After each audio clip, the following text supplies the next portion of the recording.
Je vais maintenant céder la parole à mon collègue Monsef Terrachi. Merci. Bonjour tout le monde. À titre de leader parlementaire adjoint de l'opposition officielle, je suis fier de m'adresser brièvement à vous aujourd'hui pour vous exprimer notre grande satisfaction quant au travail que nous avons accompli au cours de la session. Comme vous le savez, les travaux parlementaires ont été teintés à regret de l'ombre de la pandémie de la COVID-19. Notre rôle comme opposition officielle est de questionner le gouvernement dans sa gestion de crise et nous le faisons toujours dans un esprit de collaboration afin de répondre aux inquiétudes et aux questionnements des Québécois.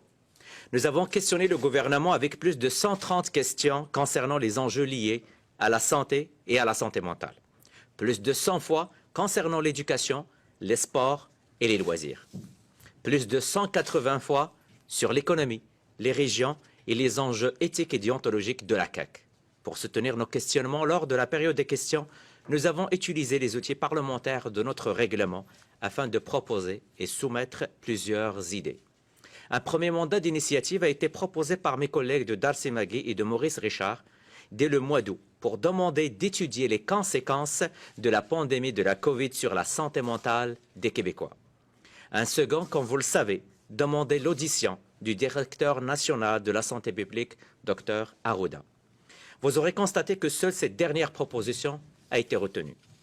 Nous avons également fait des propositions législatives constructives en présentant notamment par la voix de ma collègue la députée de Westmount-Saint-Louis un premier projet de loi visant à interdire les thérapies de conversion, pressant ainsi le gouvernement à agir en ce sens.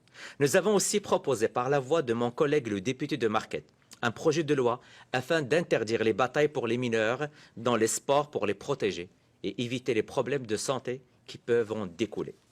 À travers des amendements et des échanges en commission parlementaire, notre collègue député de Lapinière a fait des gains importants en renforçant notamment les pouvoirs de l'autorité des marchés publics, et ce, afin de s'assurer d'éviter toute forme de corruption dans le projet de loi 66 du gouvernement, loi concernant l'accélération de certains projets d'infrastructure.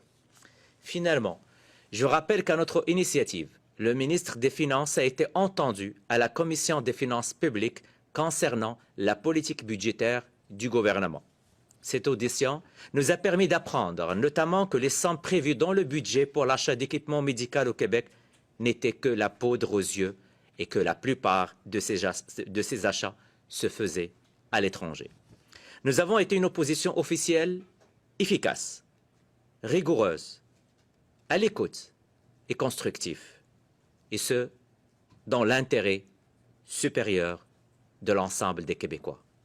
C'est notre rôle d'opposition officielle et nous entendons poursuivre dans cet état d'esprit pour les prochaines semaines. Merci.